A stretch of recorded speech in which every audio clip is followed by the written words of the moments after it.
pero han terminado justamente 3/4 de hora más tarde. Así que millones de disculpas por parte de la representación de este grupo confederal de Unidos Podemos en Común Podem en Marea, que ha organizado este debate, vamos llegando a trompicones, que ha organizado este debate en torno a una propuesta de revisión, ¿no?, y de proceso imprescindible para el momento en el que nos encontramos. Hay varias mesas a lo largo del día.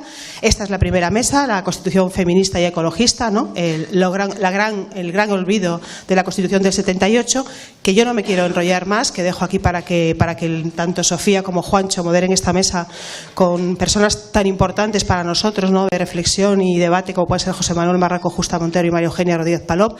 Así que os dejo con ella, daros las gracias por la asistencia, dar las gracias a los equipos que han hecho un espléndido trabajo, de verdad no tengo palabras, y bueno, y a mis compañeros del Grupo Confederal, que también hemos estado encantados todos y cada uno de nosotras de haber organizado este acto, y que es muy necesario, creo, que empecemos a hablar de cosas concretas, ¿no? Muchas gracias, y ya nos seguimos viendo a lo largo del día. Muchas gracias.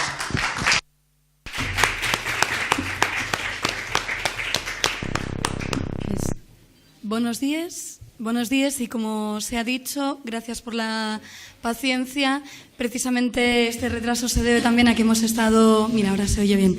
Buenos días, gracias por la paciencia, y este retraso se debe a que hemos estado escuchando únicamente y de una manera unilateral. Es difícil hablar de ningún diálogo en una jornada solemne de los 40 años de la Constitución. Por lo tanto, una suerte poder iniciar una jornada para pensar, repensar de una manera crítica, porque crítica también es la realidad que tenemos, esa Constitución que hoy se conmemora, para poder pensarla y para poder pensarla todas juntas. Por ello es una suerte contar con las 3 personas ponentes que están hoy en la mesa, y también con todas vosotras y vosotros, porque de lo que se trata precisamente es de que podamos establecer un diálogo sobre el texto más importante que tenemos.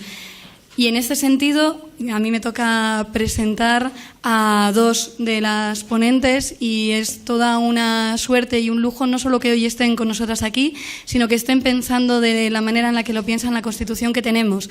Hace unos días se podía leer un artículo publicado por Justa Montero, que va a ser la primera persona en intervenir en la mesa.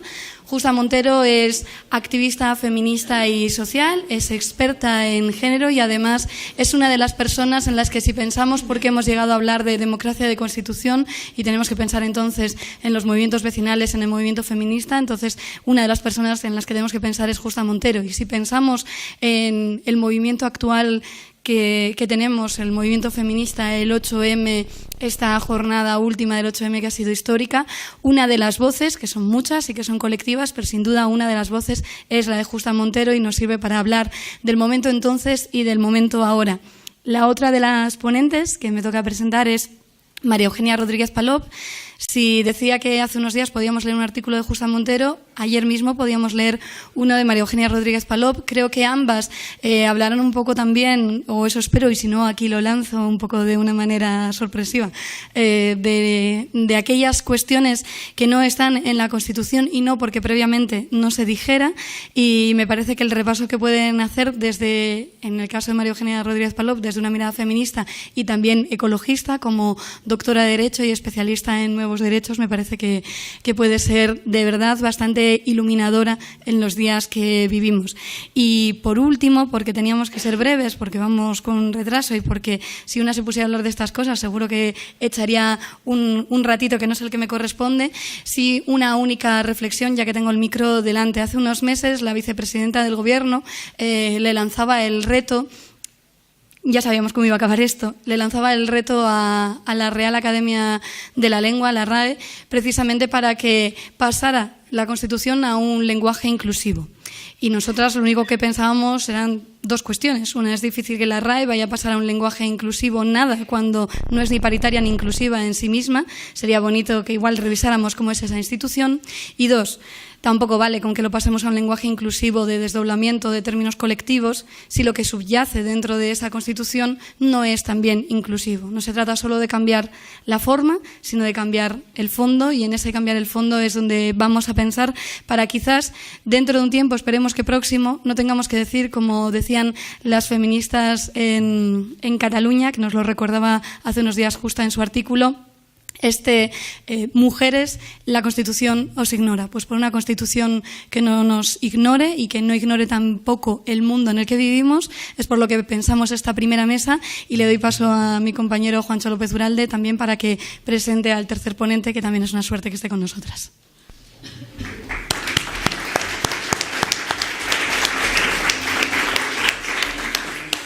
Muchas gracias, Sofía. Bueno, de manera muy breve, lo primero, disculparme nuevamente por este retraso. Decir que si lo que vamos a analizar hoy es qué debemos cambiar de esta Constitución, no cabe duda de que uno de los aspectos más importantes en los que ha cambiado la sociedad globalmente y también la sociedad española es en la percepción de nuestra relación con la tierra, nuestra relación con el medio ambiente. Hoy los problemas del medio ambiente son mucho más acuciantes de lo que eran hace 40 años. El cambio climático nos está mostrando signos evidentes de su gravedad. Ahora mismo coincide con la reunión, este acto coincide con el comienzo de la cumbre de Katowice sobre cambio climático. La pérdida de biodiversidad es gravísima, cada vez estamos más solos en la Tierra, las especies están desapareciendo y, como digo, el aumento de la conciencia ha sido muy importante. Entonces, desde luego, una de las cuestiones que tenemos que analizar es cómo debe abordarse desde nuestro punto de vista en una Constitución este gran reto que tenemos por delante, que es el de parar, frenar, acabar con la destrucción ambiental. Y para ello no se nos ocurría mejor ponente que José Manuel Marraco, porque es una persona que lleva una larga trayectoria de defensa del medio ambiente en los tribunales, tanto de las causas ambientales en sí mismas.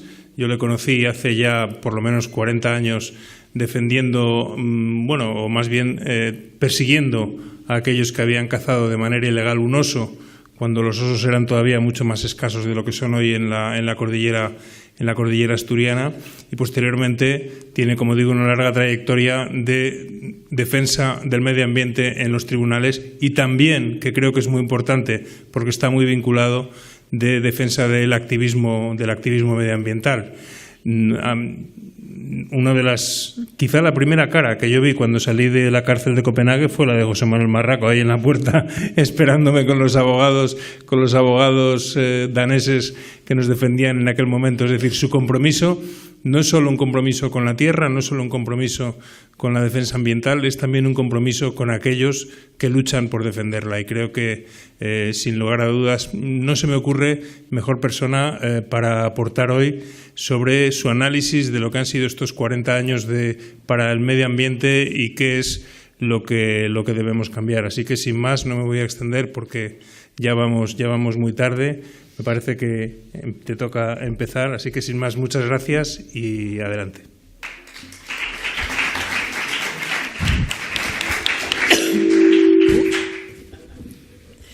Bueno, pues buenos días a todas y a todos. En primer lugar, agradecer, por supuestísimo, la invitación, y felicitar también a En Marea, a En Común Podem, a Podemos, a Izquierda Unida y a ECUO por haber organizado este acto que nos permite adentrarnos en lo que supuso la Constitución en el 78, pero también hasta dónde nos ha llevado y qué es lo que hoy nos urge plantear, ¿no? Yo creo que la celebración hoy de los 40 años de Constitución plantea un primer problema. El primer problema es el relato oficial, ¿no? El relato hegemónico que nos queda, ¿no? Que es un relato de una transición y una Constitución modélica en la que es difícil reconocerse y que además no recoge el menor atisbo de crítica o de la disidencia que se planteó en esos años. Yo me sitúo desde ahí, desde esa crítica y desde esa disidencia, porque hay otros relatos de lo que fue la Constitución y de lo que fue ese proceso de transición que parte de las fuertes movilizaciones populares, las movilizaciones obreras. Hay que recordar que solo en el primer trimestre de 1976 se produjeron 17.731 huelgas, de las movilizaciones vecinales por esa reivindicación de la vivienda, que luego veríamos cómo queda en la Constitución y cuál es la situación actual, las movilizaciones estudiantiles de las nacionalidades que reclamaban sus derechos y, por supuesto, de las movilizaciones feministas, que muchas veces quedan fuera de ese relato del oficial y a veces del no tan oficial. Las movilizaciones feministas, que hay que tener en cuenta que fueron tuvieron una profunda carga, no solamente por el impacto que tuvo político, sino el impacto también a nivel social, porque la perspectiva que habría un cambio de régimen, es decir, el paso de una dictadura a una democracia, que era una democracia por definir, habría las expectativas a un cambio profundo, radical, de lo que había sido la sociedad que venía de una dictadura. Y eso posibilitó también al feminismo dar una expresión política a lo que eran las ansias de libertad de las mujeres que despertaban en muchos ámbitos, a una vida distinta, ¿no? Eso suponía no pequeñas cosas. Suponía cambiar el orden heredado del franquismo, conseguir cambiar las ideas y el imaginario colectivo patriarcal, esas relaciones personales marcadas por el poder patriarcal, pero era también un cambio radical de toda la organización social, del sistema económico, de la familia, de las estructuras y las instituciones que podían conformar una nueva sociedad. Y eso supuso un debate muy fuerte. Y aquí quiero hacer como un paréntesis, porque esto es importante también tenerlo en cuenta cuando hablamos de lo que es el movimiento feminista en el Estado español, porque el movimiento feminista surge de esta confrontación política y social, no surge de un feminismo liberal como sucede en otros países. Y yo creo que eso explica buena parte también de lo que es hoy la mayoría del movimiento feminista. Bien, pues a esta tarea ingente de diseñar y construir una nueva sociedad desde las cenizas de lo que supuso el franquismo es a lo que se aplica el movimiento feminista. Y por eso se llama desde el feminismo a la abstención en el referéndum por la reforma política de diciembre del 76. Y por eso el movimiento feminista es crítico con los pactos de la Moncloa y las políticas de ajuste que inmediatamente después se pondrían en marcha, que supuso el despido de miles y miles de mujeres y que establecía lo que es el marco liberal de las políticas económicas y sociales que después hemos sufrido. Y por eso también el feminismo hizo una crítica radical a la Constitución del 78, una Constitución que calificaba de machista y antidemocrática porque dejaba de lado las aspiraciones del movimiento feminista, un movimiento que se expresaba con fuerza después de 40 años de dictadura. Es decir, criticaba a ese modelo de transición basado en las reformas y en las políticas de los consensos.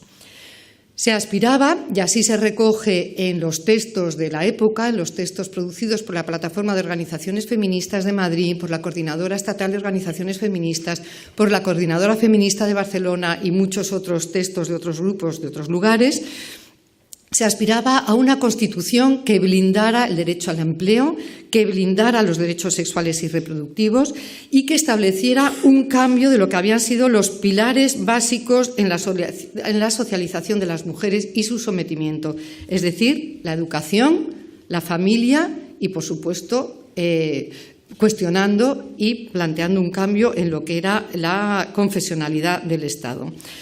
Por eso se plantea una propuesta programática, bueno, igual suena muy rimbombante, una propuesta de articulados distintos y alternativos a la Constitución en algunos temas que voy a señalar muy brevemente.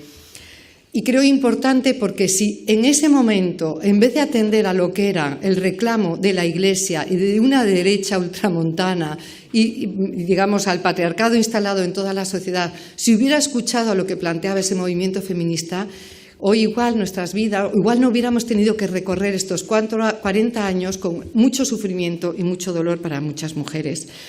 En estas propuestas, el movimiento feminista planteó un artículo sobre la familia, voy a leerlo muy brevemente, que decía: la familia no será objeto de especial protección por parte del Estado. El Estado reconocerá el derecho que toda persona tiene al desarrollo y a la libre disponibilidad de su afectividad y su sexualidad mediante la institución familiar o cualquier otro sistema no institucionalizado. Pero la Constitución, en su artículo 39, consagra la familia patriarcal nuclear como institución básica central de la organización social. El feminismo planteaba un artículo para que el Estado protegiera la enseñanza estatal laica, mixta, gratuita y obligatoria, donde estuviera instalada la coeducación, pero el artículo 27 no establece la educación y abre la vía, como ha sucedido, al concierto con los centros religiosos que imparten una educación en abierto conflicto con los principios planteados por el feminismo. Además, hay que tener en cuenta que en relación al tema de la educación y el papel de la Iglesia, es muy significativo se puede ver muy claramente cómo se produce uno de los ejemplos más claros de lo que fue las trampas del consenso.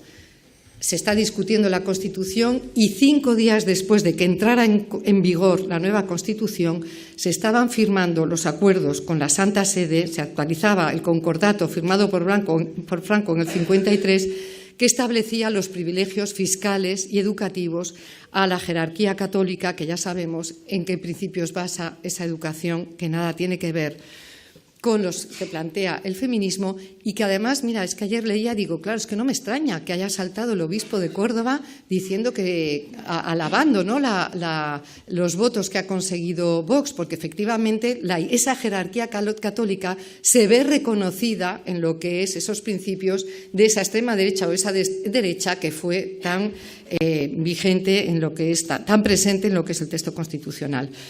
También se propuso, no voy a hacer una relación muy exhaustiva, pero también se propuso la necesidad de garantizar el derecho a decidir de las mujeres, es decir, el derecho al aborto, pero un redactado torticero lo que hizo fue torpedear la posibilidad del reconocimiento del derecho de las mujeres a decidir que hemos estado sufriendo durante todos estos años.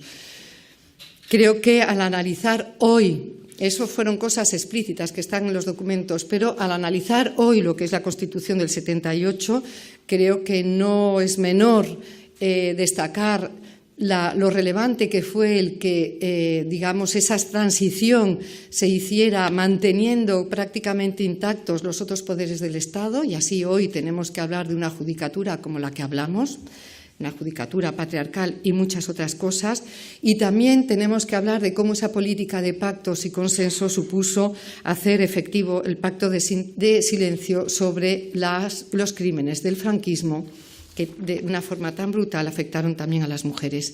Bien, esta política de pactos y consensos no solo respondía a una idea global del pacto social y el pacto político, estaba basado también en una idea que el feminismo criticaba, una idea muy reduccionista de lo que constituye el ámbito de la política, que escapa al ámbito de lo que acontece en todo lo que es la esfera privada, base de mucho de lo que planteaba el feminismo. También tiene que ver con esa visión etapista de buena parte de la izquierda de ese momento, que esperemos que hoy esté muy superada, por la que se establecía que primero era garantizar la democracia y las libertades y que luego ya vendrían los derechos específicos de las mujeres, como si fuera posible pensar en libertades, derechos y democracia prescindiendo de lo que son los derechos para las mujeres o para cualquier colectivo que no dispone de ellos, ¿no? Por eso la crítica a la Constitución fue una crítica muy fuerte por parte de las organizaciones feministas, que luego se concretó en distintos llamamientos de voto. Digamos que hubo llamamientos de voto plurales, a todo, votar así, votar abstención o votar en contra, por otros criterios políticos más generales. Pero el texto de la plataforma de organizaciones feministas de Madrid acababa con un llamamiento, ¿no? La Constitución no la hemos hecho nosotras ni nos considera, por lo tanto, no podemos ser cómplices de esta Constitución. Es decir, que el carácter de crítica profunda a lo que fue esa Constitución estaba explícito, y que luego también explicó lo que supuso el periodo posterior del desencanto, el desapego institucional, el desapego a las instituciones. Bien, sin duda, en cualquier caso, hay que decir que evidentemente la Constitución introdujo cambios importantes respecto a lo que había sido la dictadura, estableció derechos y libertades, pero desde luego ni recogió ni garantizó a los que aspiraba el movimiento feminista. 40 años después podemos decir que nos tuvimos que emplear a fondo para ir abriendo grietas grietas y abrir espacios para la libertad y los derechos, y que podemos afirmar que nadie nos regaló nada, y que eso lo tiene muy claro el movimiento feminista, que está también hoy muy movilizado, que cualquier cambio normativo, por tímido que haya sido, no se dio por un desarrollo natural del ordenamiento jurídico, sino que todo fue precedido por una fortísima movilización de las mujeres, que ni tan siquiera podemos decir hoy que lo que se ha conseguido esté conseguido para absolutamente todas las mujeres, porque topamos con el límite de lo que establece el propio sistema. Y hoy necesariamente creo que este feminismo tiene que ser un feminismo como lo fue el de la transición, movilizado, rebelde e insumiso e incómodo a quien haga falta. Porque es una necesidad, no es una cuestión ideológica, es que es una necesidad. Es la vida de las mujeres la que está en juego. Y si teníamos alguna duda, ahí están las expresiones de la derecha y las expresiones de esta ultraderecha que hace de las mujeres inmigrantes un centro de sus ataques. Esto significa que tenemos que abordar lo que es no solamente una visión de lo que no ha desarrollado la Constitución del 78, sino poner claramente las necesidades de una nueva normativa y un nuevo marco constitucional, es decir, unas nuevas normas para construir una vida en común, realmente en común para todas y todos. Y eso significa que hay que hacer frente y que ese proceso de debate y ese proceso constituyente, que es necesario, participativo y rupturista y que requiere un debate entre todas y todos los actores sociales, significa hacer frente a la salida neoliberal, a la crisis, a las políticas que expulsa a las mujeres del sistema y que las criminaliza, a las violencias machistas que asesina y violan, pero también a las violencias institucionales fijadas en leyes o fijadas en modificaciones como el 135 de la Constitución y en leyes como la Ley de Extranjería o la Ley Mordaza, en, acabar con todo ese mecanismo que refuerza un Estado punitivo con la connivencia de una judicatura patriarcal y corporativa y, establecer un cambio para que la vida de las mujeres no esté marcada por la precariedad. Y no solamente por la precariedad que se deriva de las condiciones de empleo, sino por la precariedad de la vida, de la falta de la imposibilidad de proyectos y horizontes vitales. Y es también, y voy a tener que acabar, es también los conflictos que derivan la guerra que está establecida contra los territorios, los recursos naturales, y las mujeres que los defienden en otros países, que mueren asesinadas con la impunidad de los estados como el nuestro, que amparan a las empresas transnacionales y de las que nosotras no nos podemos hacer cómplices. Significa también dar, por lo tanto, un nuevo sentido a lo que es considerar a las mujeres como sujetos de derechos, así como a otras identidades no normativas, y resituar lo que es la configuración económica, es decir, poner en el centro lo que son los trabajos necesarios de cuidados y no las necesidades de los mercados, y así garantizar una vida realmente digna para todas las mujeres. Significa también muchas otras cosas. Podemos hablar desde el punto de vista feminista también de la importancia de la laicidad, de la importancia del derecho de autodeterminación que exigen y demandan también las feministas en muchos territorios. Todo eso, evidentemente, no es una cuestión que se resuelve con pactos, con pequeñas reformas. Todo eso significa situar en el horizonte de las luchas, de las movilizaciones que tenemos hoy, un horizonte de un proceso, como decía antes, constituyente que sirva y que establezca nuevas bases para esa vida en común. Algo que significa un diálogo entre todas y todos, donde desde el feminismo, desde la ecología, desde otro tipo de luchas sociales, desde la lucha antirracista, establezcamos cuáles son las bases y esos mimbres para esa vida en común, que no puede ser un horizonte muy lejano, porque mientras tanto la gente vive excluida, las mujeres mueren, las mujeres son asesinadas y mientras tanto la precariedad se ceba con lo que es la vida cotidiana de muchas y muchos. Así que no es fácil, no es una cosa que podamos pensar que vamos a conseguir de inmediato, pero nunca dijimos que conseguir justicia fuera algo fácil. Así que ese es el empeño, desde luego, que creo que en el que estamos muchas feministas, y creo que es el empeño en que podemos empujar a una sociedad distinta. Nada más.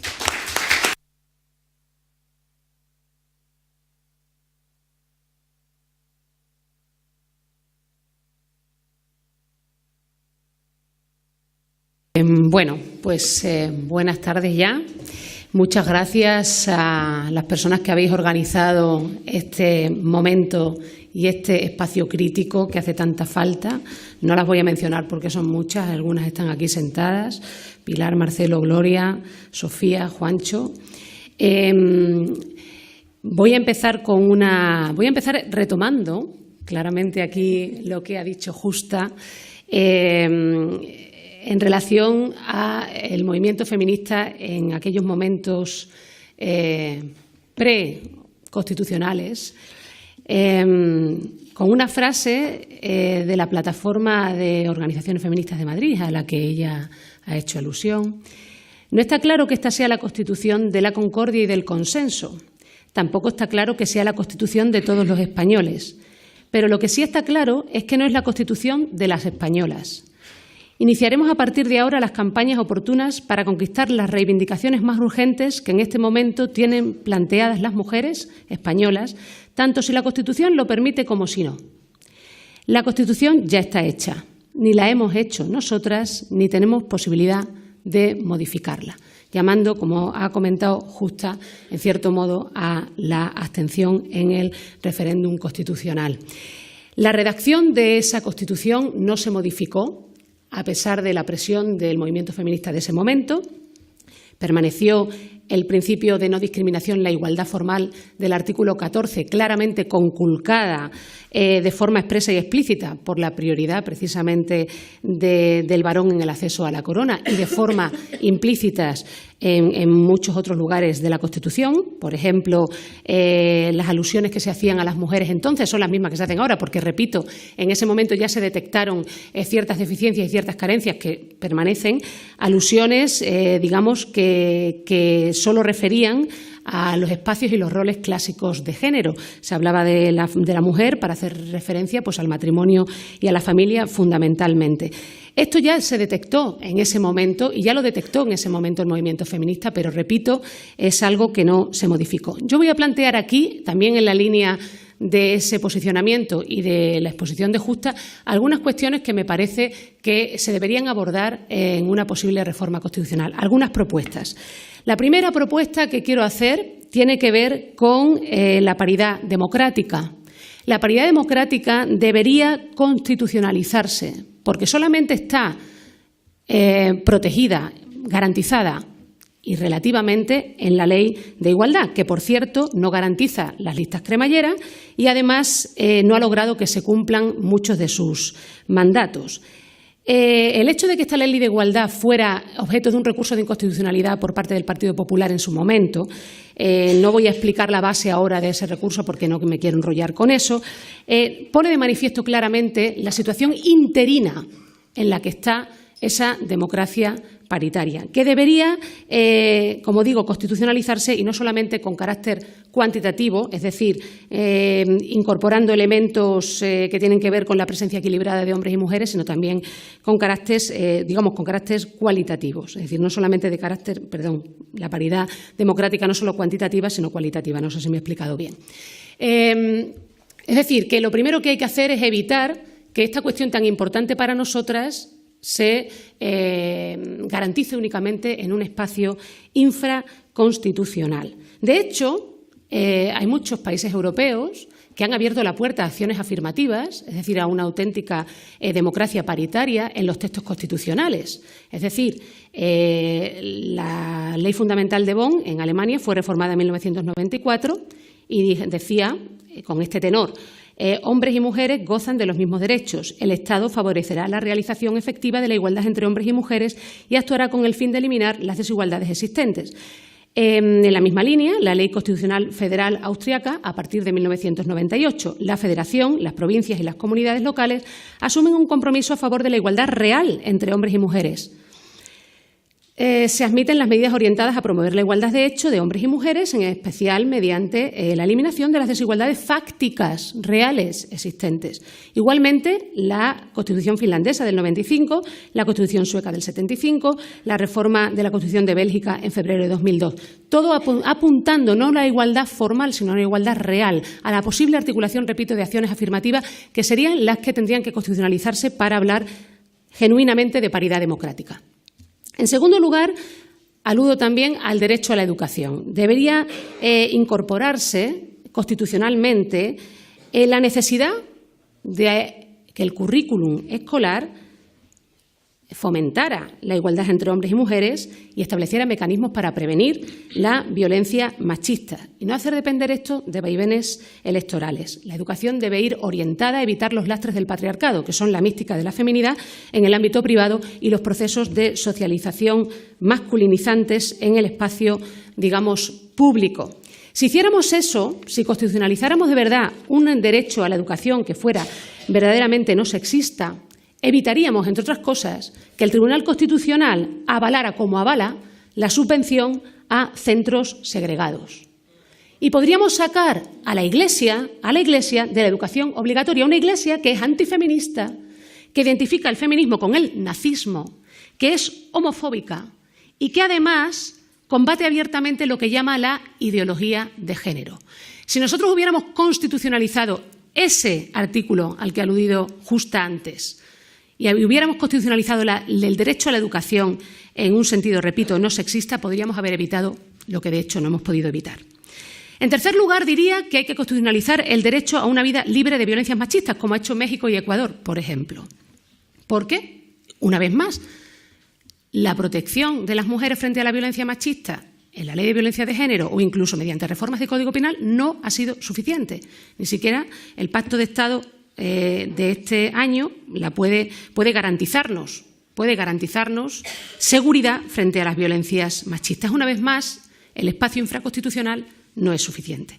En cuarto lugar, hay que constitucionalizar los derechos sexuales y reproductivos. El derecho, también lo ha dicho Justa, a la interrupción voluntaria del embarazo, para evitar las tentativas fallidas, por suerte, como la de Gallardón, por ejemplo, ¿no?, que intentó prohibir el aborto para casos de malformación fetal, pero también para evitar recursos como el que hoy está por resolverse en Constitucional, que nos ha planteado el Partido Popular a la ley vigente, y que los ejes del recurso son evitar, por supuesto, el aborto libre en las primeras semanas.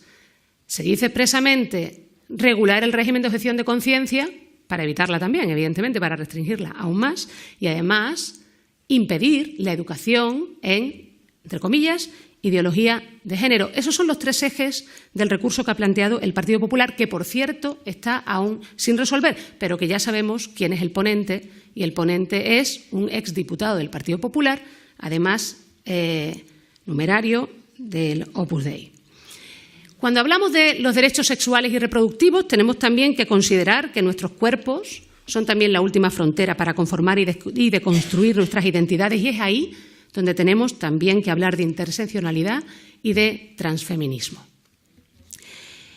En quinto lugar, deberíamos evitar la inferiorización permanente del locus o del espacio reproductivo y de cuidados, hablando de un derecho a los cuidados y del derecho a la conciliación de la vida personal, familiar y laboral como una proyección del libre desarrollo de la personalidad. Si nosotros pensamos en el cuidado como una palanca de transformación política y social, si constitucionalizamos esto, podemos abrir el espacio a esa ley de permisos de paternidad y maternidad iguales, intransferibles y pagados al 100%, que ha sido permanentemente resistida y que permitiría que los hombres se socializaran por fin en el cuidado, que es la auténtica mili. En lugar de irse uno a la mili a matar gente o a aprender a matar gente, se va uno a su casa a aprender a cuidar. Cuando uno está delante de un niño que llora non-stop durante 24 horas y no lo tira por la ventana, adquiere unas enormes habilidades y sobre todo, consigue superar ciertas psicopatías graves que vemos generalizadas en el espacio masculino. De manera que es una buena mili eso de ir a limpiar culos y de ir en cierto modo, responsabilizarse de los cuidados no ya de terceros, sino de tu propio hijo, compañero. Es decir, que no estamos tampoco pidiendo, creo, la luna. Esa corresponsabilidad parental, por supuesto, tiene que establecerse independientemente de la orientación y la identidad sexual de los progenitores, precisamente para evitar también discriminaciones en este ámbito. Estamos muy lejos, por cierto, de esto, porque es el ideal del salario familiar el que está instalado en nuestra Constitución, vía artículo 35.1, con el que se institucionalizan las concepciones androcéntricas de la familia y el trabajo y se naturaliza claramente la jerarquía de género. Sexta propuesta. La misma violencia machista que nos masacra a las mujeres masacra territorios y recursos naturales. Lo ha dicho Justa y nos lo va a aplicar también aquí el compañero. Evidentemente, el colapso civilizatorio en el que estamos instalados desde el punto de vista ambiental es también el colapso de valores masculinos asociados al narcisismo, al individualismo, al crecimiento desenfrenado, y a la competitividad como motor del bienestar. ¿Esto qué significa? Son las mujeres las que están continuamente resistiendo el expolio de los comunes, el expolio de los recursos, el expolio de los territorios en buena parte del mundo y por eso son también asesinadas. Es decir, son las mujeres las que mayoritariamente defienden la reproducción de la vida con todos sus nodos materiales e inmateriales. Por eso me parece importante también para las mujeres la constitucionalización de ciertas cosas. Para empezar, el derecho a consumos vitales básicos, como la luz, el agua y el gas, que nos permitirían articular políticas públicas de mayor impacto comunitario y, además, avanzar en el control público de servicios esenciales para garantizar el derecho a la subsistencia. El derecho a la subsistencia, repito, que en buena parte garantizan también las mujeres con su trabajo. Pero para hablar de esto hay que, al menos, tomarse en serio tres cosas, que no son ninguna obviedad. Una es que la propiedad privada tiene una función social y una utilidad pública. Eso dice nuestra Constitución. No sé qué función social y utilidad pública tiene la actividad especulativa de los oligopolios. No sé hasta qué punto esa propiedad privada es una propiedad legítima, de acuerdo a lo que establece nuestra propia Constitución. Habría también que tomarse en serio otras cosas, por ejemplo, los diferentes regímenes de propiedad que establece nuestra propia Constitución, pública, privada, social y cooperativa, no solamente pública o privada.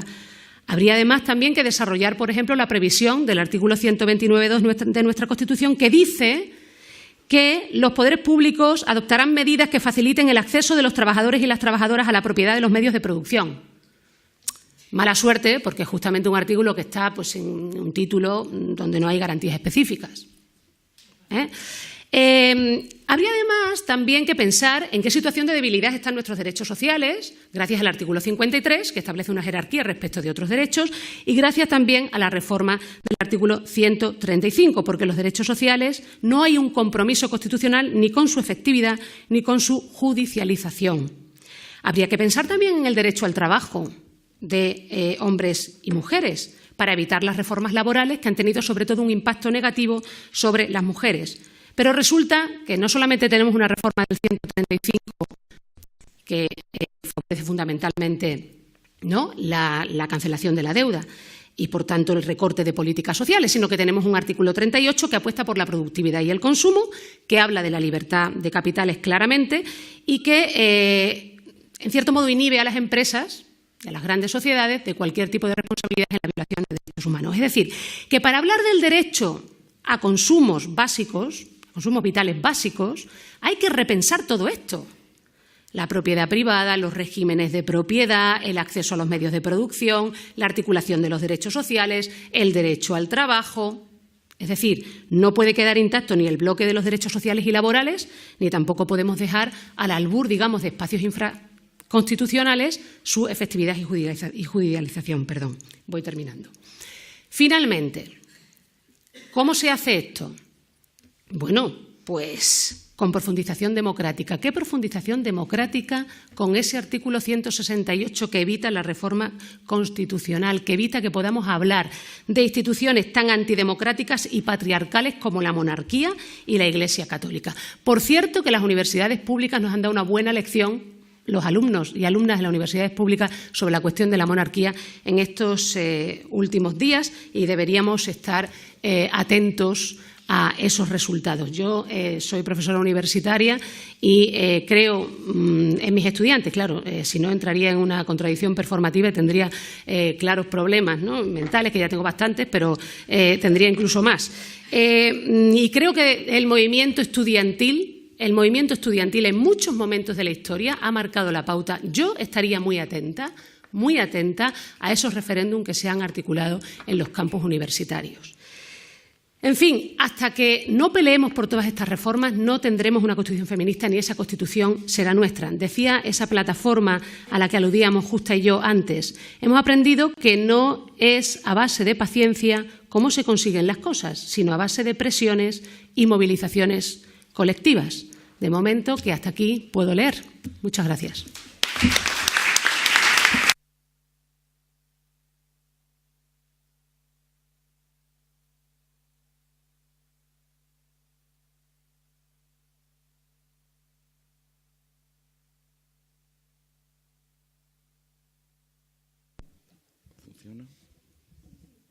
¿Funciona? ¿No, no funciona? No. No lo tienes que encender. Sí. Buenas tardes. Lo primero que tengo que agradecer es a la organización el que me haya convocado a este acto y sobre todo a mi buen amigo Juan López de Uralde, que como hemos compartido tantas cosas, bueno, pues un día más volvemos a hablar de una cosa que nos apasiona, que es la defensa ambiental en la que llevamos tantos años. Yo lo único que les voy a trasladar es la opinión de un abogado en ejercicio, sin experiencia constitucional, porque lamentablemente las 2 veces o 3 que he ido al Tribunal Constitucional he perdido los recursos de amparo. Pero bueno, no desespero y creo que seguiré bregando por los derechos y espero que alguna vez tener algún éxito. Yo lo que querría hacer es un poco, como yo soy preconstitucional, quiero decir, es que he nacido antes de la Constitución. Aclaro, yo nací en tiempos donde nos gobernaba un militar de alta graduación, de cuyo nombre no quiero ni acordarme.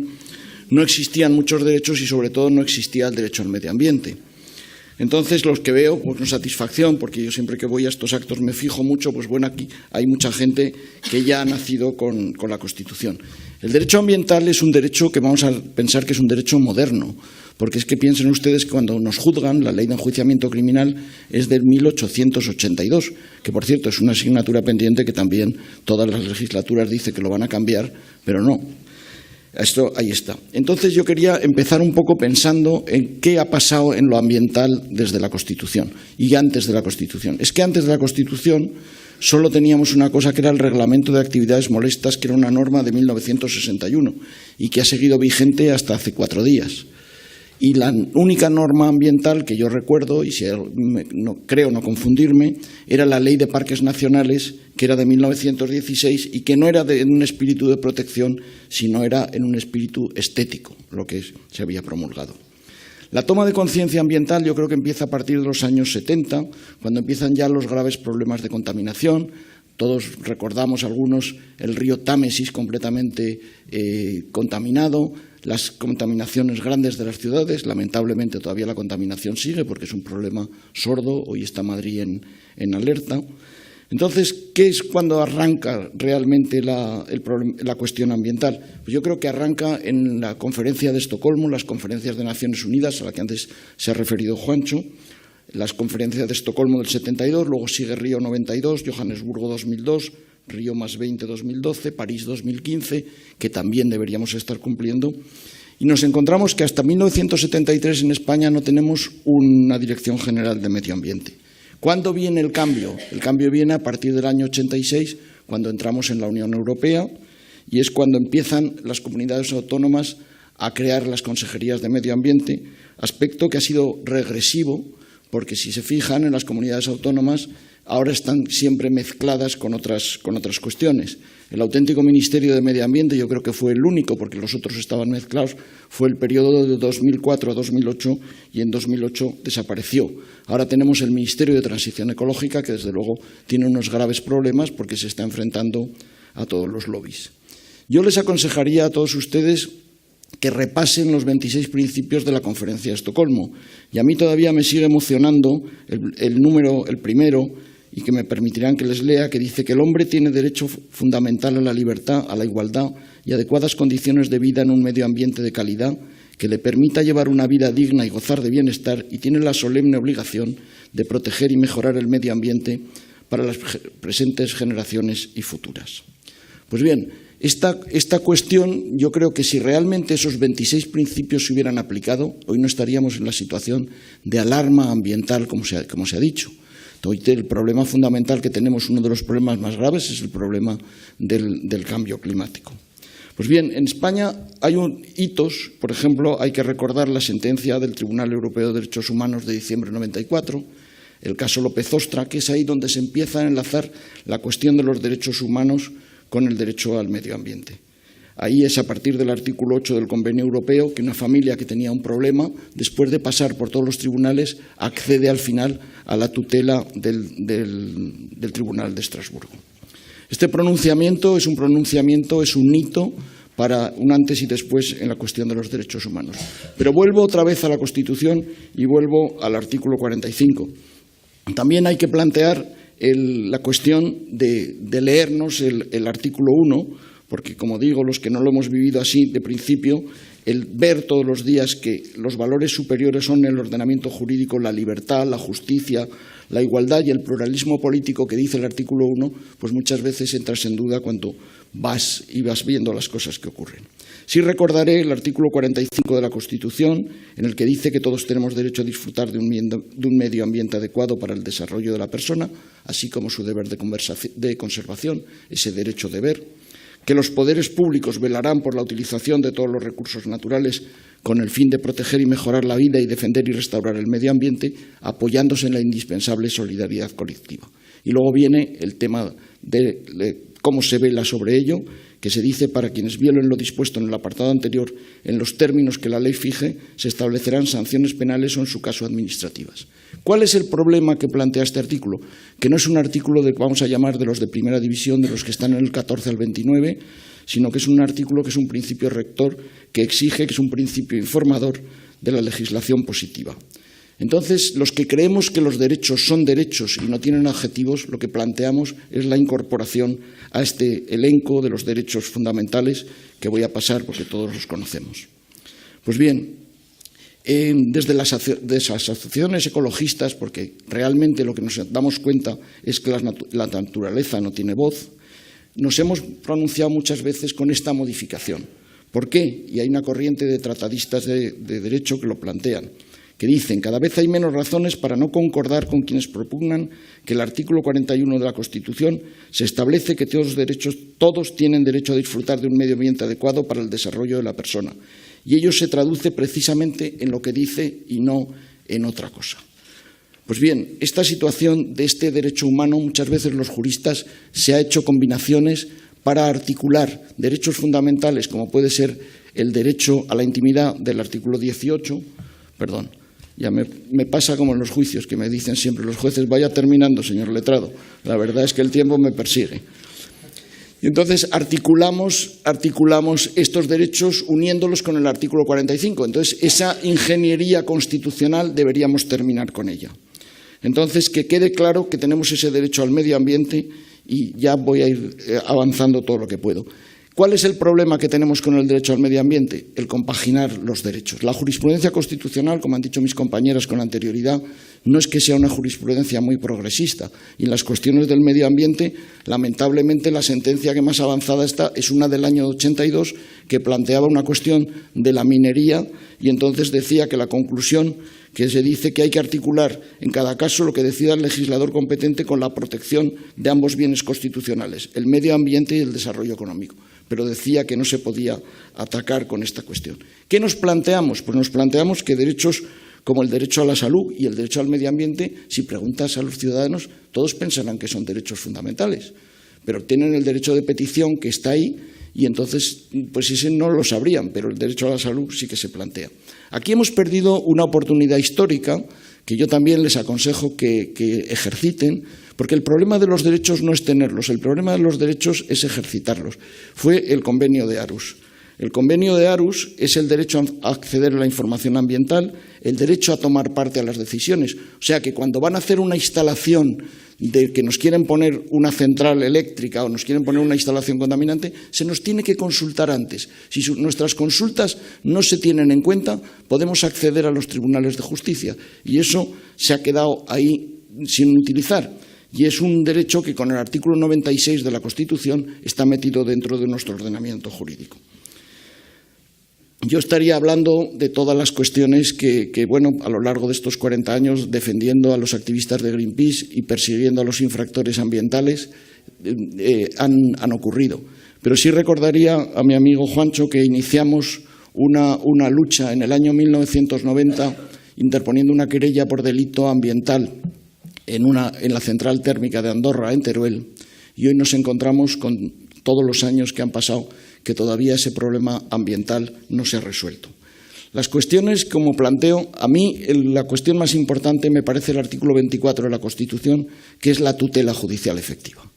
El asunto es que cuando vas a un tribunal, yo recuerdo cuando decía Juancho el tema de las águilas, los osos, yo he defendido la naturaleza, los sin voz, y siempre recuerdo la anécdota de que esto era por los años 80 y tantos, creo que era el 87, 88, que cuando entré en un tribunal apareció la televisión y entonces el presidente del tribunal se cogió la corbata, se puso así y dijo, ahí va, la televisión, si es un juicio para 4 bichos. Pues esa sensibilidad ambiental hay que perderla. O sea, el problema es que vayas abogando por la situación del derecho al medio ambiente, el derecho de los ciudadanos, todo el problema que se está planteando con los plásticos, todos los problemas que tenemos, el problema de la contaminación, todas estas cuestiones. Los derechos hay que utilizarlos, los derechos hay que reclamarlos. Lo que veo que lamentablemente ha ocurrido es que también nosotros, cuando íbamos, y lo recordarás, a las primeras reuniones cuando estábamos en la Unión Europea, al principio, y entonces nos decían nuestros mandatarios, oye, por favor, no hagáis quejas en Bruselas que nos sacan los colores. Ahora les da igual. O sea que el problema es ese. Se han creado instrumentos, se han creado fiscalías, se han creado todas las cuestiones, pero mi sensación es que se han implementado los organismos, pero se ha perdido la eficacia, porque da la casualidad de que se han metido un poco de vida cotidiana. Y la esperanza está en esto. La esperanza está en llenar una sala, en hablar de la Constitución, en que nos estén aguantando aquí, que estemos explicándoles estas cuestiones, porque lo que tienen que hacer ustedes es exigir sus derechos. Y cuando vean un problema de contaminación, formular denuncias a las fiscalías, formular denuncias al Seprona. Eso es lo que tiene que hacer. La población tiene que ser una población activa. Me gusta mucho, y ya voy terminando, recordar al poeta García Montero cuando dice lo que son las leyes, y me van a permitir que lo lea, dice: las leyes son necesarias cuando aspiran a ordenar con justicia la realidad, interviniendo en ella, pero se envenenan si solo sirven para tranquilizar nuestra conciencia, ocultando con sus bellas palabras los hechos injustos de la existencia real.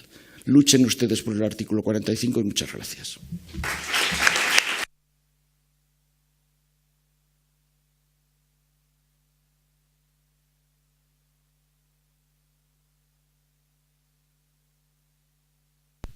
Bien, pues ahora, si os parece, y si no, igualmente va a ser así, tenemos un ratito porque nos parece importante poder establecer esa conversación de la que hablábamos, porque creo que se ha hecho tanto un recorrido como también una exposición de carencias y también propuestas que creo que pueden favorecer que ahora tengamos un poco de diálogo. Entonces, el procedimiento tenemos hasta -4 y puede que haya quien le rujan un poco las tripas, así que recogemos, si os parece bien, una ronda de preguntas que queráis formular y dejamos que nuestras 3 ponentes os den respuesta de ellas.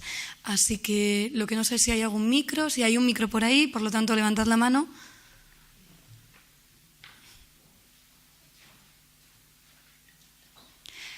Bien.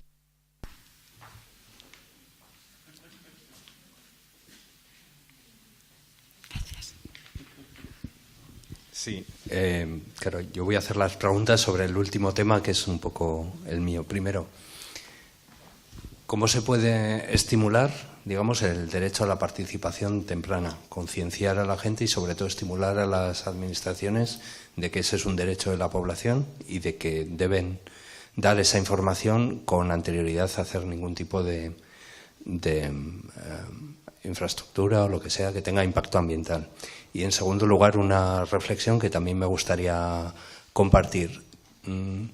creo que existe determinado riesgo de contraponer ahora mismo desarrollo económico y medio ambiente y que el desarrollo económico vaya en contra de las...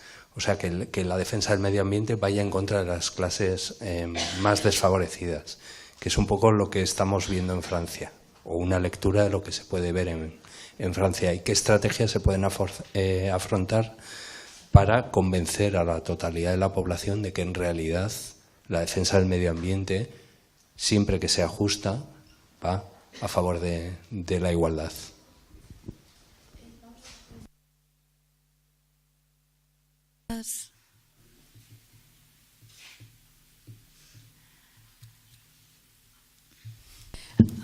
A José Manuel Marruaco, que en medio ambiente hay una ley de 27 de julio por lo que se regulan los derechos de acceso a la información y participación pública, y que es esa ley a la que hacía referencia que obliga a que haya participación pública en los procesos ambientales. Gracias. ¿Alguna cuestión más? ¿Alguien más que se anime?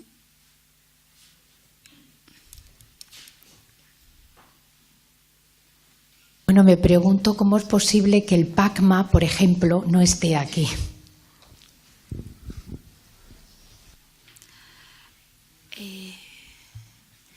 Sí, Patricia.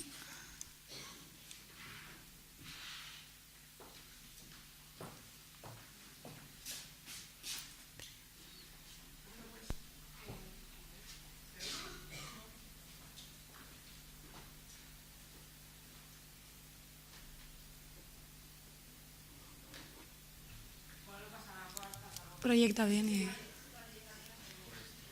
Por el stream. Es por el streaming.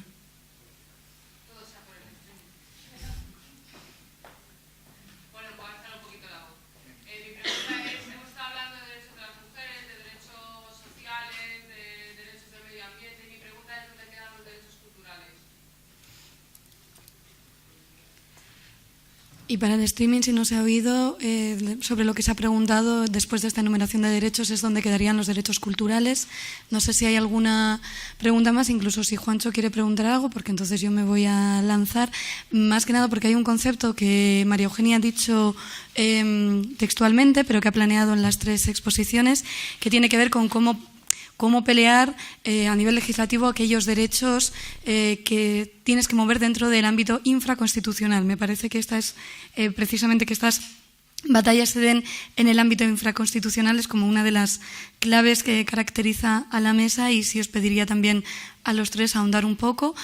Marcelo quería preguntar, si nadie más tiene más preguntas, yo creo que puede ser la última que cojamos para que dé tiempo a responder un poco y a desarrollar, si os parece bien. ¿Cómo? No, la última pregunta tiene que ver con desarrollar un poco más las dificultades que implica que estas batallas se den en el ámbito infraconstitucional, es decir, los recursos continuos que vemos de la Ley 1/2004, de la 3/2007, bueno, que podáis también desarrollar un poco más porque me parece que es una de las claves de la mesa. Y Marcelo, ¿tenías una pregunta? Venga, pues luego lo doblo yo al audio.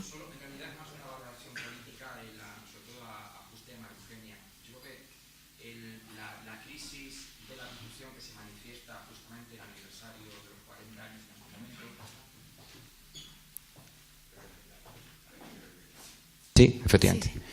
No, más una valoración política para Justa y para María Eugenia. Es decir, la crisis de la Constitución que se manifiesta claramente en el 40 aniversario de la Constitución, yo creo que en términos sociales se está expresando por dar 2 imágenes muy sintéticas, ¿no? En 2 corrientes, en 2 efervescencias, digamos, en crecimiento.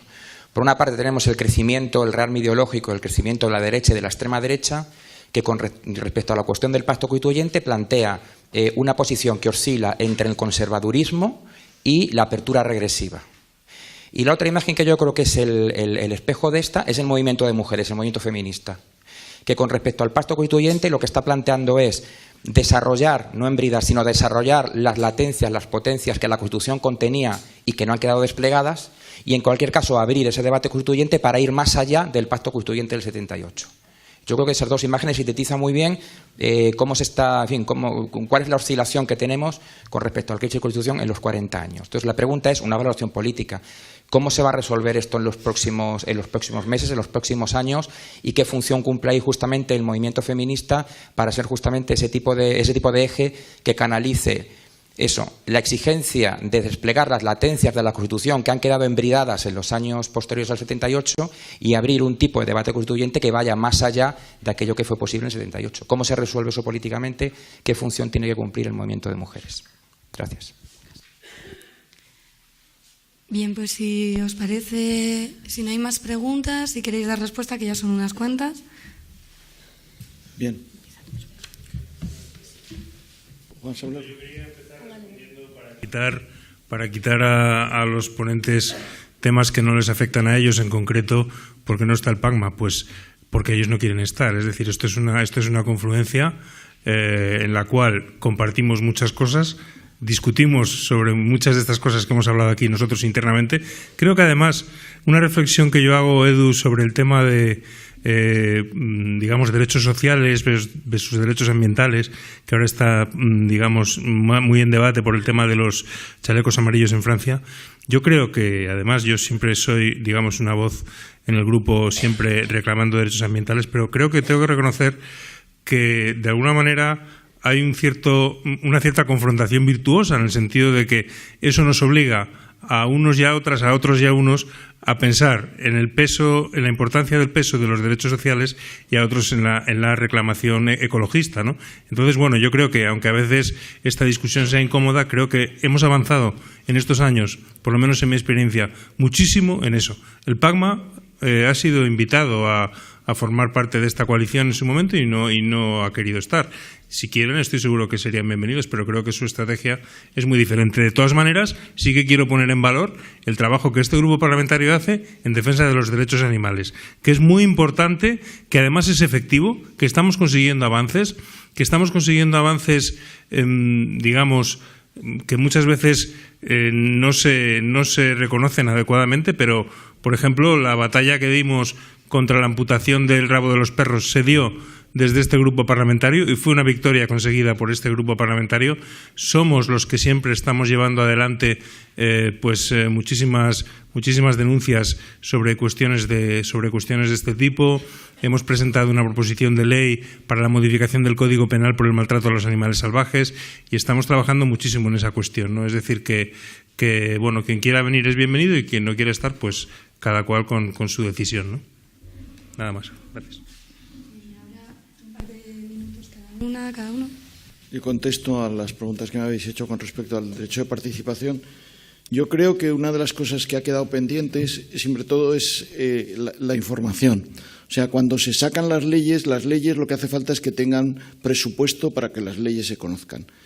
Efectivamente, si el convenio de Aarhus, que como también has planteado, la ley 27/2006 de participación, que cercena un poco los derechos del convenio de Aarhus, es cambiar totalmente el paradigma. O sea, muchos de los que estamos aquí nos hemos pasado la vida haciendo alegaciones que lo único que te han servido es para luego tener una legitimación para poder plantear un contencioso administrativo, pero aquí lo que se plantea es la fase anterior. O sea, va a haber una instalación, entonces los ayuntamientos, las comunidades autónomas tenían que haber establecido esas mesas de participación y esas mesas de participación y de información. O sea, que vamos a instalar una fábrica de lo que sea, no voy a demonizar ninguna actividad, y entonces habrá que haber gente a favor y gente en contra. Y ahí es donde yo creo que se articulan, como tú muy bien señalas, y Juancho ha dicho, el tema de los derechos sociales y los derechos al medio ambiente. Habrá que recordar tiempos pretéritos cuando algunos políticos nuestros decían que había que ser primero ricos y proteger al medio ambiente. Yo creo que la cuestión climática, yo me quedaba asustado hoy cuando he venido a Madrid, que vengo de Zaragoza, que hacía un frío que pelaba, y estamos aquí que parece Benidorm. O sea, el cambio climático es una realidad, o sea, no es una cuestión que sea así. Entonces, yo lo que creo que hay que exigir y hay que plantear, y están hoy veía una de las fiscalías de medio ambiente, hay 150 fiscalías de medio ambiente por toda España. Pues entonces lo que hay que hacer es acudir a las fiscalías y hacer trabajar a los fiscales, igual que trabaja el SEPRONA denodadamente, pero claro, el Seprona tiene un problema que son los delegados del Gobierno que frenan muchas de las cuestiones que se plantean. Y luego la multiincidencia administrativa de órganos, porque resulta que tienes cuestiones repartidas en muchísimos sitios y eso resta eficacia. Pero yo creo que la cuestión fundamental es la concienciación y el trabajo y el seguir, y sobre todo la tutela judicial efectiva, el acudir a los tribunales, que yo creo que esa es la cuestión y ahí se están consiguiendo muchos logros y yo creo que hay que seguir trabajando. Lo que pasa es que, claro, como decimos, este es un derecho que acabamos de llegar, o sea, no sé... Pero fijaos la importancia del derecho cuando tenemos el impresentable también de quien no quiero ni nombrar, que gobierna en el país de los más grandes del mundo, dice una barbaridad y llega un juez y se la para. Efectivamente, la tutela judicial efectiva, lo hablo desde el punto de vista del abogado, es lo más importante. O sea, que yo creo que el que tengas ese derecho y tengas el mecanismo para que ahí puedas ejercerlo. No sé si me he dejado algo, porque como ya hemos hablado tanto, si hay alguna cosa yo respondo siempre. Bueno, yo en concreto no he aludido a los derechos culturales porque no afectan únicamente a las mujeres. Claro, yo aquí hablaba de cosas que afectan de forma muy directa al colectivo de mujeres. No digo que los derechos culturales no les afecten, pero no les afectan solo a ellas, ¿no? O no necesariamente de forma relevante a ellas más que a otros, ¿no? Por otra parte, la cuestión cultural, que aquí no me voy a enrollar con esto, es ambivalente respecto de las reivindicaciones feministas, porque hay redes culturales que esclavizan como hay redes culturales que liberan. Entonces, hay que someter siempre al cedazo de ciertos filtros que tienen que ver con los derechos humanos y con los derechos de las mujeres, la valoración que hacemos de según qué tendencia cultural. Como no quería... me parecía por un lado que no afecta directamente, pero vamos, como tú me conoces y Aurora también, que estáis sentada, yo he trabajado mucho en la cuestión de la autodeterminación de los pueblos, la cuestión del derecho a decidir, las cuestiones culturales, es decir, que es un tema nodal, importantísimo, O sea, que no quiero con esto decir que sea un tema menor, pero bueno, me parece por un lado que no afecta de forma ni exclusiva ni especialmente relevante a las mujeres, y creo que además hay que hacer una valoración, por decir, compleja de esa cuestión. En cuanto, mezclando un poco las dos intervenciones de Sofía y de Marcelo, diría, yo creo, Marcelo, que lo has enfocado, o sea, que lo has dicho muy bien, yo creo que aquí hay tres ejes. Uno es una lucha por constitucionalizar derechos que están en el espacio infraconstitucional y, por tanto, reconocidos y garantizados de una manera interina o precaria, ¿no? El caso, he dicho antes, de la paridad democrática, por ejemplo, cuando, sin embargo, hay constituciones que plantean acciones afirmativas en el espacio constitucional. Es decir, nosotros solamente tenemos un artículo 14 que plantea una igualdad formal y no hay ninguna garantía de que se vayan a articular acciones afirmativas, ni en favor de las mujeres ni en favor de ningún otro colectivo. Me parece que ahí se podría avanzar. Por otra parte, la interinidad se demuestra por el simple hecho de que la ley de igualdad, que supuestamente la que garantiza la paridad democrática, no garantiza la paridad democrática, garantiza un 40-60 y, por tanto, un mínimo de 40 para las mujeres. No plantea las listas cremalleras, ni muchísimo menos. Y, por supuesto, solamente respecto del espacio, según qué espacios. En el ámbito empresarial o económico, pues son solamente directivas, digamos, de buen gobierno, pero poco más, ¿no? Es decir, que además, hemos visto, la interinidad se pone de manifiesto claramente con los recursos de inconstitucionalidad, el recurso que planteó, aunque fue rechazado el Partido Popular, diciendo que esta ley ponía en cuestión el pluralismo político al interior de los partidos. Es decir, que estas son... También podría decir lo mismo respecto de la constitucionalización, pues la cuestión de las violencias machistas, ¿no? Estamos viendo cómo esa ley se nos ha quedado corta, cómo el pacto no acaba de tener, digamos, dotación presupuestaria adecuada, cómo las reformas del Código Penal que se han ido haciendo no han sido suficientes. Por tanto, podríamos hablar, por ejemplo, en el caso de los derechos sexuales y reproductivos, pues igual. Tenemos ahí también la interinidad de la ley porque está cuestionada en el Constitucional. Si pensamos en los derechos laborales y en cómo impactan las reformas laborales especialmente al colectivo de mujeres, Bueno, pues lo mismo, claro, ahí tenemos las sucesivas reformas laborales. Si hablamos del derecho a los cuidados o del deber de cuidar y de la ley de permiso, pues lo mismo, resistencia. Por tanto, es siempre una situación, digamos, de falta de estabilidad en las conquistas, ¿no? Eso por un lado. Por otra parte, el movimiento feminista también querría que en el texto constitucional, se desarrollaran ciertas cuestiones. He aludido a algunas. Que es eso de la función social y la utilidad pública de la propiedad privada, los regímenes diferentes de la propiedad, el propio artículo 9.2, ¿no? Los poderes públicos removerán los obstáculos que impiden la participación, el artículo 129.2. Están ahí, son esas cláusulas que llamamos dormidas o cláusulas muertas, porque básicamente son solo indicaciones, pero se podría tirar de ahí, ¿no? Y por último está todo aquello que hay que modificar, o sea, que es el tercer eje. La situación de los derechos sociales, que pasa por la supresión del artículo 53, que establece una jerarquía, precisamente para hacerlos judicializables. La cuestión del derecho a la educación no sexista, que plantearía, por supuesto, como he dicho antes, evitaría que el Tribunal Constitucional estuviera avalando la subvención, digamos, a centros segregados. La cuestión de la familia, el ideal del salario familiar, que reproduce jerarquías de género. La cuestión de la reforma constitucional, que impide la profundización democrática y que podamos hoy hablar abiertamente del estatus de la Iglesia Católica y de la monarquía. Hablar, no digo decidir, hablar, no decidir de antemano, hablar.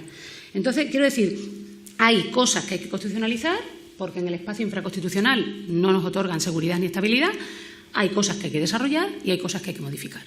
Y me parece que el movimiento de mujeres tiene que atender a los tres ejes. Y hoy, a mi modo de ver, es el antídoto, el auténtico antídoto frente a la extrema derecha, que es quien quiere, de hecho, plantear no ya evitar una reforma constitucional, sino, si pudieran, abrir incluso una reforma constitucional en el sentido regresivo y reaccionario.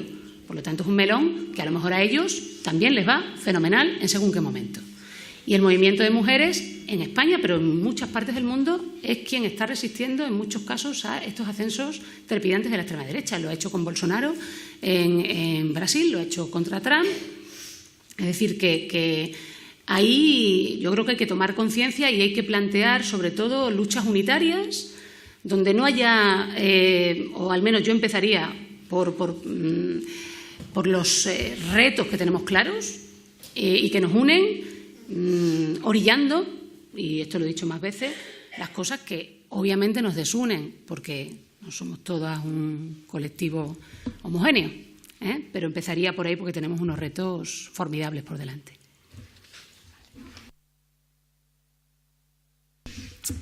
Bueno, en relación a, retomando un poco lo que planteaba María Eugenia, yo creo que, voy a empezar por el final. Efectivamente, el movimiento feminista es el que ha sido capaz de articular una contestación social, por lo tanto una contestación feminista, articulando muy distintas situaciones y muy distintos problemas y con una visión de conjunto, o sea, de conjunto de lo que representa la precariedad y las políticas neoliberales sobre las mujeres, lo que representa el patriarcado para el conjunto de las mujeres, para todas. Lo que no significa que eso no produzca tensiones, ¿no? Porque no todas las mujeres se sienten siempre reconocidas, representadas en las propuestas que se hacen desde espacios más o menos unitarios. Es decir, esto no es una cuestión de una fórmula, ni es fácil, y aquí hay compañeras que participan de ese debate y de esa tensión que tenemos por ver cómo realmente la propuesta feminista, para que podamos seguir siendo un poco esa contestación general, tenemos que estar representadas todas, ¿no? Eso en primer lugar, pero esto no es una cuestión que nos competa a las feministas. Yo me parece que es muy importante este reconocimiento que se ha dado a lo que ha hecho y lo que ha logrado movilizar el movimiento feminista. Me parece que es realmente importante y que además no todo el mundo lo hace dentro de la propia izquierda.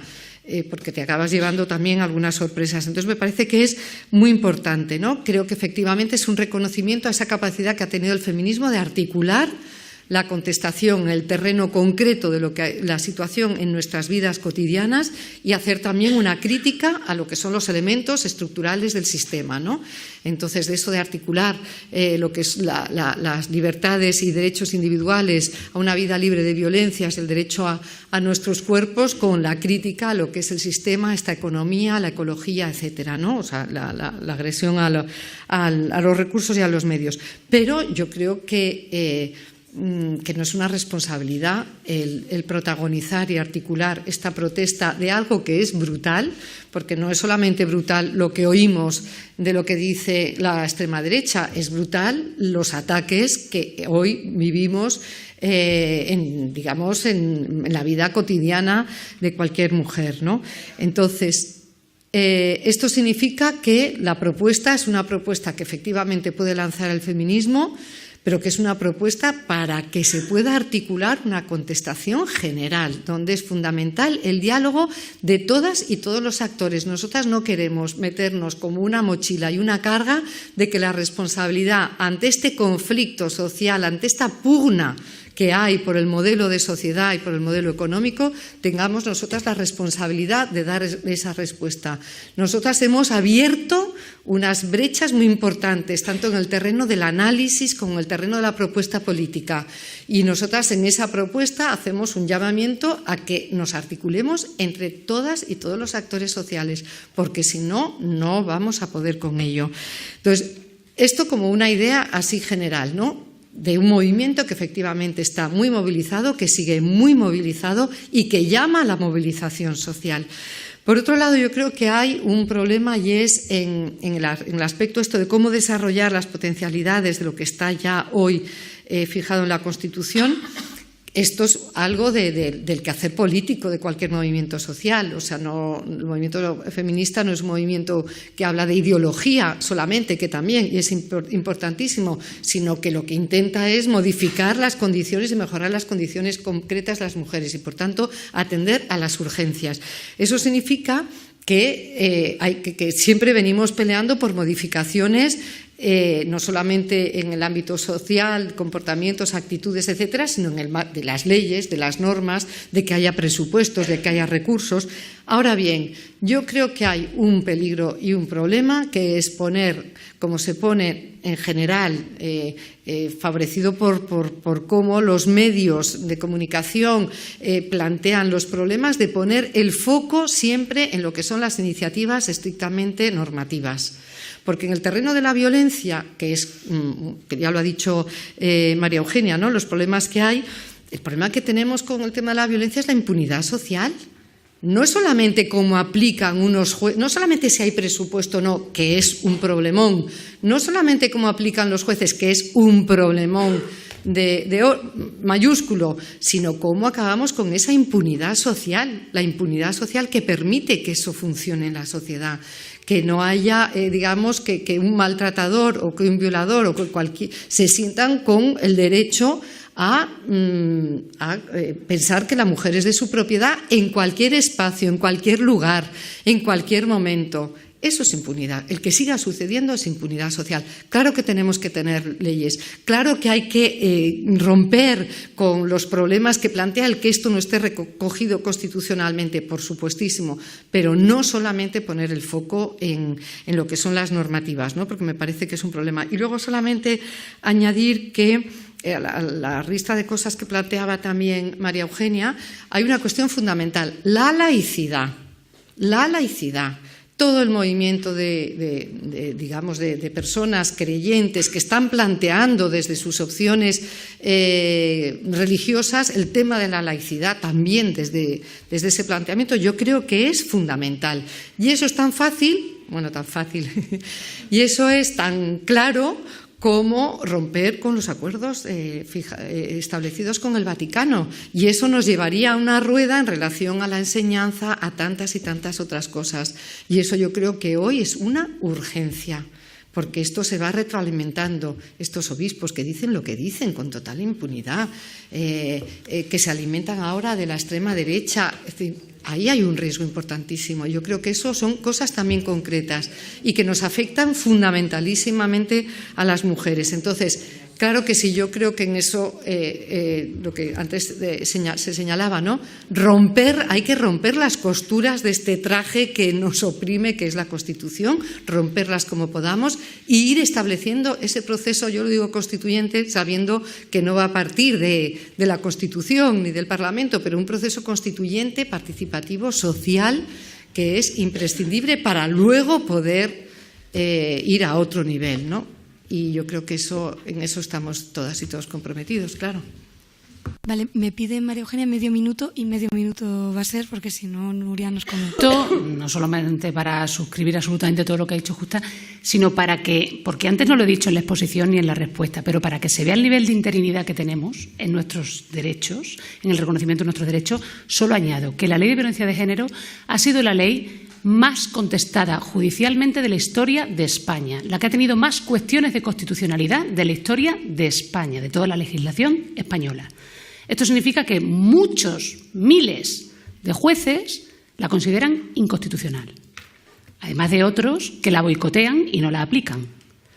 Esto es solamente para que se vea que en ese nivel tan, por decir, nodal de nuestra vida, no estamos protegidas. Pues muchísimas gracias a todas y sigue la jornada.